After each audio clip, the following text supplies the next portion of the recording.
polishing pads out there, and which one are you supposed to use for what? Or maybe what is the difference between a wool pad and a foam pad? Or why are there so many different rubbing compounds out there? Or maybe you've been wondering about the different types of waxes out there and which one you're supposed to use. Well, wonder no more, because today I'm going to over-explain everything to you. Now, depending on how badly your car's paint is damaged or what you want to do exactly with the paint on your car, you would start with a different type of pad. But now, for the purposes of this video, we'll start off with the most aggressive pad, which is made to remove heavy scratches and blemishes, which is the case on this badly neglected paint on this car. Now, for those of you that don't know, when you're polishing or using any of these pads with a polisher on your car's paint, you're only dealing with your clear coat. Now, you might hear terms out there like color sanding or color correction, which could be confusing because that would imply that you might be doing something to the color coat or the base coat and these clear coat, base coat paint systems on these newer cars. But when you're polishing or using any of these or even wet sanding, you're never touching the base coat. You're only dealing with the clear coat. Oh, not so fast. Let me over-explain base coat and clear coat for you. Fresh out of the factory, all the panels on your car are going to be completely bare. Now, in order to protect these panels against rust and corrosion, the panels are usually sprayed with a combination of a primer and a sealer. And next, after the primer, the base coat is sprayed on your car, base coat being the coat that gives your car its color. After your base coat, clear coat is sprayed over it in order to protect it against sun damage and corrosion, but also to give your car that nice shiny gloss. Now, your clear coat also protects your base coat against light scratches and scuff marks. And when you're buffing or polishing your clear coat using these pads, those are the blemishes that you're removing. So again, if you're working on a badly damaged clear coat like we got here with blemishes and deep scratches, what you would start off with is a cutting pad. Now, this could be either a wool pad like we got here or a foam cutting pad like this one. And these are called your cutting pads because, well, let's say you have a scratch in your clear coat that has gone in this deep. Now, the job of your cutting pads, as the name would suggest, is to be used with a polisher and basically cut away at your clear coat to below your scratch and remove it from your clear coat. Now, of course, you use these with the polisher. Now, we won't get into the different types of polishers out there in this video, but there are some pros and cons in using a wool pad or a foam pad as your cutting pad. So, benefits of using a wool pad. Well, the main one is that it cuts faster, as in you spend less time cutting through your clear coat. And since this cuts faster, it's going to mean you're going to spend less time with your polisher going over the blemishes or your clear coat, and that's going to mean you're going to generate less heat and you won't heat up your clear coat and run the risk of damaging your clear coat. That's if you know what you're doing. Now, the cons of using a wool pad are, first, you end up using more compound than if you were to use a foam pad because these fibers soak up a lot of compound. And second, you could also have some marring on your clear coat because of these fibers again. And third, you run the risk of dry buffing because these fibers again soak up all the lubricant that could be in your compound. And if you're not careful, you could damage your paint by dry buffing. Now, as far as what are the benefits of using a foam cutting pad, well, first, they are not as aggressive as a wool pad when it comes to cutting. So that means they're a little bit safer to use than if you were to use a wool pad. And again, unlike a wool pad, they don't need a whole lot of compound, so you would save some money on compound as well. As far as what are the cons when using a cutting foam pad, well, since you're gonna be spending more time with your polisher going over the blemishes than you would with a wool pad, and also because these foam pads generate more heat, you run the risk of using this in the same area a little too much and overheating that area actually and damaging your clear coat. I know it sounds like the pros and cons of these two pads kind of cancel each other out, but as a general rule of thumb, if you're experienced especially, you use wool pads to remove deep scratches and blemishes. And on the other hand, you use foam pads if you're starting out or to remove just medium scratches or scuff marks. All right, I almost forgot. Now, as far as what's up with all the different color pads and which color is for a cutting pad, that simply depends on which company you buy your cutting pads from. In some companies, the cutting pads are red. In another company, they could be blue.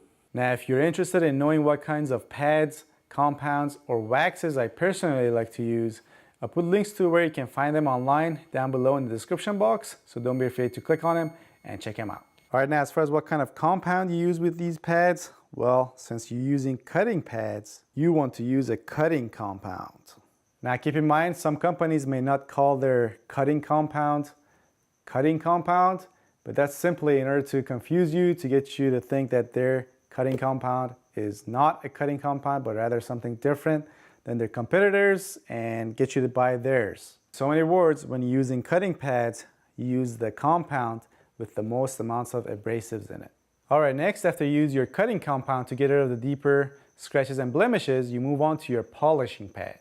And that's because you might have gotten rid of the scratch with your cutting pad, but your cutting pad has left smaller scratches of its own, and the surface where once your scratch was now might be a little dull. Now, generally speaking, for polishing, foam pads are used. Since you don't need to remove much clear coat, these less aggressive foam pads work fine, plus these have a smooth surface, therefore they help deliver a smoother finish on your clear coat as well. And of course, with your polishing pad, you use a polishing compound. Alright, so after using your polishing pad and polishing compound, you would get rid of the surface that looks like this and replace it with a much smoother looking and polished surface, but there are still some blemishes on the surface, which are basically called swirl marks, which are very tiny scratches on your clear coat that still remain. Now, these could result because maybe you swapped the compounds around and used them with the wrong pad, or if you use the rotary polisher. Now, if you want to get rid of swirl marks, what you wanted to grab is a finishing pad.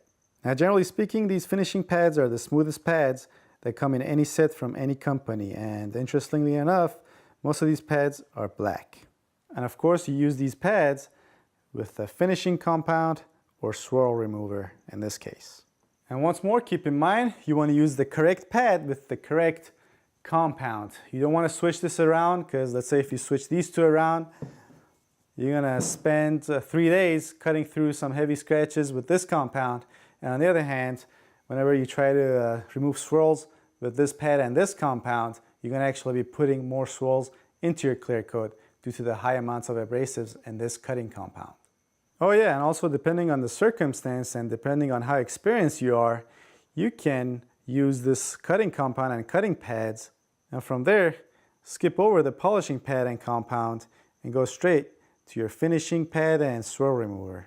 But if you're just starting out, or especially if you're using an old school rotary polisher, I suggest you go the 3 steps, and this way it's a lot safer and you lessen the chance of going through your clear coat and you're ruining your car's paint. Alright, so after using our finishing pad with our swirl remover, we were able to get a very smooth, swirl-free finish on our clear coat. So next, it's time to protect all this hard work, but also to make things even shinier. And we do that by putting another coat on top of our clear coat in a form of car wax. Alright, now car waxes come in 3 different forms. So the first type is going to be your sprayable wax. Using these is pretty easy. You just mist it on to a section on your panel. Then you would grab yourself a microfiber towel and then spread it evenly around. Then you simply flip over your microfiber towel onto a dry section and then wipe it off. So the pros of using these spray-on type waxes is that, it doesn't take much time and effort, and you can go through a car using one of these and be done in 30 minutes or so. Now, the cons of using these spray-on waxes are that first, it doesn't last as long as other types, and second, it doesn't give you that nice deep gloss that other types of wax do either. Alright, next up, you get your liquid wax. Now you can apply these using a foam pad like this or a dual action polisher.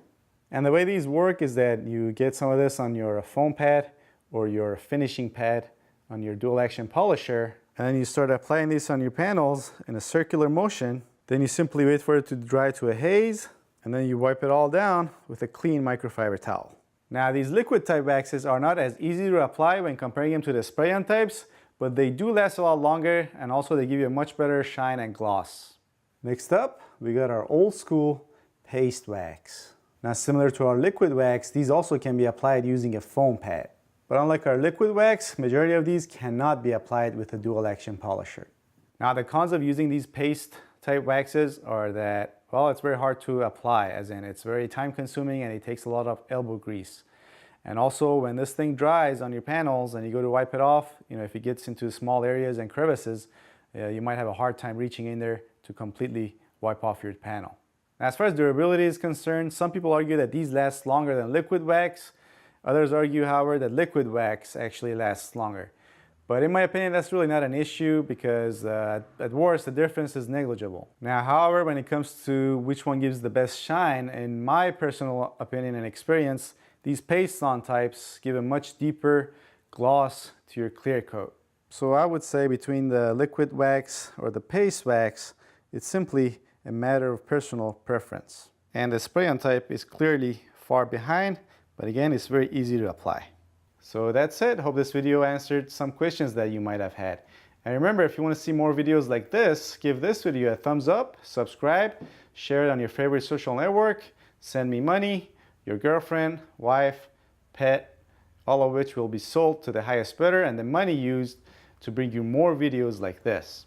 But if you want to be a buzzkill and not do that, you can also check out these other related videos, of which I put links to on this side of the screen. There will also be links down below in the description box as well.